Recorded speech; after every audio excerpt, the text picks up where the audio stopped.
Hello guys, मैं अनुराग easily to learn channel में आपका स्वागत है। आज की वीडियो में मैं आपको प्रॉफिट एंड लॉस के कुछ इम्पोर्टेंट फार्मूले और कुछ शॉर्ट ट्रिक्स बताने जा रहा हूं, जिससे आप अपने गवर्नमेंट एग्ज़ाम में आने वाले क्वेश्चनों को जल्द से जल्द आसानी से कम समय में सॉल्व कर सकते हैं। सो प्लीज़ वीडियो को बिना स्किप किए लास्ट तक देखिएगा। वीडियो को लाइक कीजिएगा, ज़्यादा से ज़्यादा शेयर कीजिएगा, चैनल को सब्सक्राइब कीजिएगा और बेल आइकन बटन को दबा दीजिएगा, जिससे आप मेरी लेटेस्ट वीडियो के साथ अपडेट रहें। चलिए स्टार्ट करते हैं। तो फर्स्ट फार्मूला है आपके सामने, प्रॉफिट इक्वल टू विक्रय मूल्य माइनस क्रय मूल्य। प्रॉफिट को लाभ कहते हैं, विक्रय मूल्य सेलिंग प्राइस एंड क्रय मूल्य है आपका कॉस्ट प्राइस।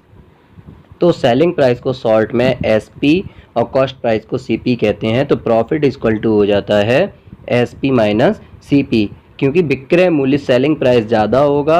अगर हमने कोई चीज़ बेची है ज़्यादा रुपयों में और उसे हमने कम रुपयों में ख़रीदा था, तो हमें ऑब्वियस है प्रॉफिट ही होगा।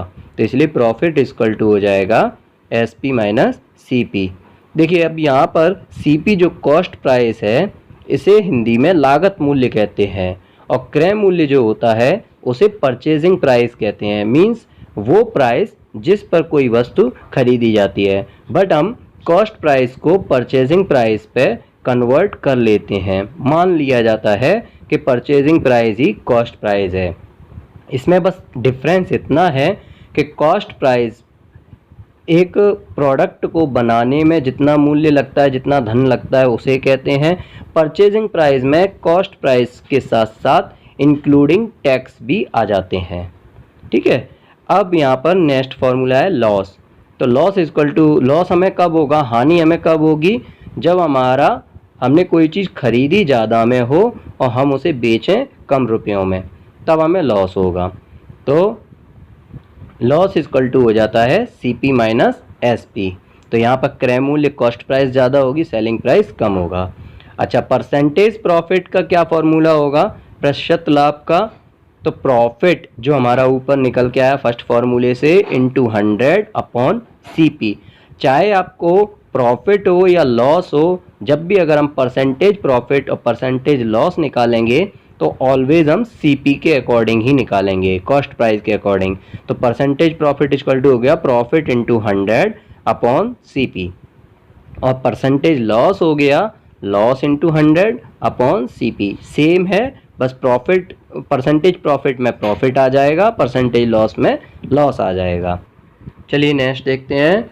तो नेक्स्ट है आपका, यदि दो वस्तुओं का विक्रय मूल्य समान हो, मीन्स सेलिंग प्राइस दो वस्तुओं की इक्वल हो, जिसमें से एक को x% लाभ पर और दूसरे को x% हानि पर विक्रय किया गया हो। मीन्स कहने का ये है कि किसी भी वस्तु को हमने, जैसे दो वस्तुएं हमारे पास में हैं और हमने उनको दोनों को बेचा है, तो एक को तो हमने 10% लाभ पर और दूसरे को 10% हानि पर है ना बेचा हो अगर, तो मतलब उनका totally selling price means equal आए, तो तब कुल सौदे पर हमारा क्या होगा, मीन्स टोटल दोनों का अगर निकाला जाएगा कॉस्ट प्राइस और सेलिंग प्राइस, तो वो हमारा निकल के आता है। अगर हम परसेंटेज देखेंगे हम उसमें, तो हमें ऑलवेज लॉस ही होता है, और वो लॉस होता कितना है, तो परसेंटेज लॉस इक्वल टू हो जाता है वहाँ पर x² अपॉन 100%। तो ये परसेंटेज में मीन्स आप ये समझ लीजिए कि अगर हमने एक को 10% लाभ पर बेचा है और दूसरे को 10% हानि पर बेचा है, और बट दोनों का विक्रय मूल्य जो है वो इक्वल है, समान है, तो हमारा जो टोटल है ना दोनों वस्तुओं का क्रय मूल्य होगा, कॉस्ट प्राइस होगी और सेलिंग प्राइस होगी, तो उस सौदे में हम चेक करेंगे हमें ऑलवेज लॉस ही होगा। ठीक, नेक्स्ट देखते हैं। नेक्स्ट है आपका, यदि कोई दुकानदार अपनी वस्तु को क्रय मूल्य पर बेचना चाहता है किंतु गलत वजन का उपयोग करता है। मीन्स कहने का ये है कि अगर कोई दुकानदार कोई भी वस्तु को खुद परचेज करके लाया है, तो जितने पे परचेज किया है वो उतने पे ही आपको दे रहा है, बट उसका बेनिफिट क्या कर रहा है वो, कि आपको गलत वजन का उपयोग कर रहा है। मीन्स 1 किलो की जगह 1 kg की जगह 900 ग्राम या 950 ग्राम, इस तरीके से गलत वजन तौल के दे रहा है आपको, ज़्यादा नहीं कम तौल के दे रहा है उसमें। तो वो प्रॉफिट होगा उसका। अगर कम आपको दे रहा है तो वो प्रॉफिट ले रहा है, तो प्रॉफिट उसका कितना हो जाएगा, तो परसेंटेज में निकलता है। अगर वो परसेंटेज प्रॉफिट इक्वल टू हो जाएगा जो वो एरर जो आपको गलत दे रहा है, मींस अगर 1 किलो में 1 केजी में अगर 900 ग्राम दे रहा है तो वो 100 ग्राम की बचत कर रहा है, तो वो त्रुटि जो 100 ग्राम की है वो त्रुटि upon means error upon equal value जो सही वैल्यू थी, तो वो माइनस त्रुटि। मींस अगर आप एग्जांपल से समझ लीजिए, तो अगर 1 केजी को हम लें और 900 ग्राम हमको दे रहा है, तो आप इस तरीके से ले लीजिए, परसेंटेज प्रॉफिट हो जाएगी उसकी, त्रुटि हो जाएगी 100 ग्राम की, 1 केजी में से 900 ग्राम घट जाएंगे, क्योंकि 1 केजी में 1 केजी में 1000 ग्राम होते हैं, तो त्रुटि हो जाएगी 100 ग्राम अपॉन सही मान हो जाएगा 1 केजी, इक्वल कितना था 1 केजी, और माइनस त्रुटि हो जाएगी उसमें 100 ग्राम की। तो इस तरीके से आप इसको याद रख सकते हैं, इनटू 100, ये निकल के टोटल आएगा आपका परसेंटेज में। तो परसेंटेज प्रॉफिट हो जाएगी आपकी error upon right value minus error into 100, ये परसेंटेज में निकल के आएगी।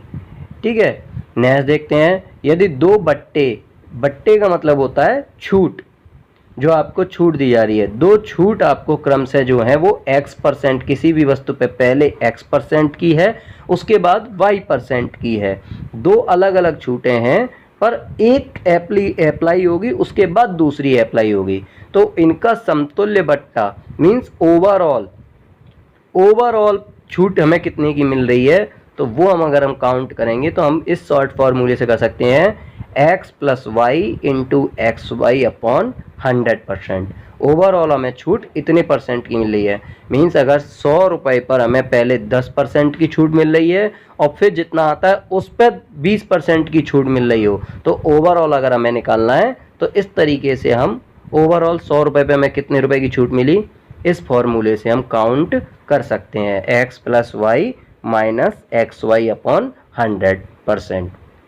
अब नेक्स्ट देखिए, नेक्स्ट है आपका किसी वस्तु के अंकित मूल्य पर, मीन्स जो लिखी हुई है उस चीज़ पर, उस वस्तु पर लिखी हुई है अंकित मूल्य पर x% तथा y%, ऊपर जैसे ये जैसे 2 छूट अलग अलग दी गई थी, x% तथा y% सेम है, अंकित मूल्य पर पहले x% की उसके बाद y% की 2 अलग अलग छूट दी जाए, तब वस्तु का सेलिंग प्राइस निकालना है। विक्रय मूल्य क्या होगा, तो सेलिंग प्राइस हो जाएगी उसकी CP into SP equal to selling price equal to cost price, CP into 100 minus x है आपकी जो पहली छूट दी गई है, 100 minus x upon 100 into 100 minus y upon 100। तो ये एक एक करके आपने 100 में से छूट को घटा दिया। जैसे अगर आपकी छूट पहले पे 10% है, दूसरे पे 20% है, तो यहाँ सेलिंग प्राइस हो जाएगा, selling price is equal to cost price into 100 minus 10 upon 100 into 100 minus 20 upon 100। इस तरीके से आपकी सेलिंग प्राइस निकल आएगी। तो इन फॉर्मूलों का प्रयोग करके, इन शॉर्टिक्स का प्रयोग करके आप एग्ज़ाम में क्वेश्चंस को जल्द से जल्द आसानी से सॉल्व कर सकते हैं। तो आज की वीडियो आपको कैसी लगी प्लीज़ कमेंट करके बताएं, और आज की वीडियो से रिलेटेड कोई भी क्वेरी है तो कमेंट बॉक्स में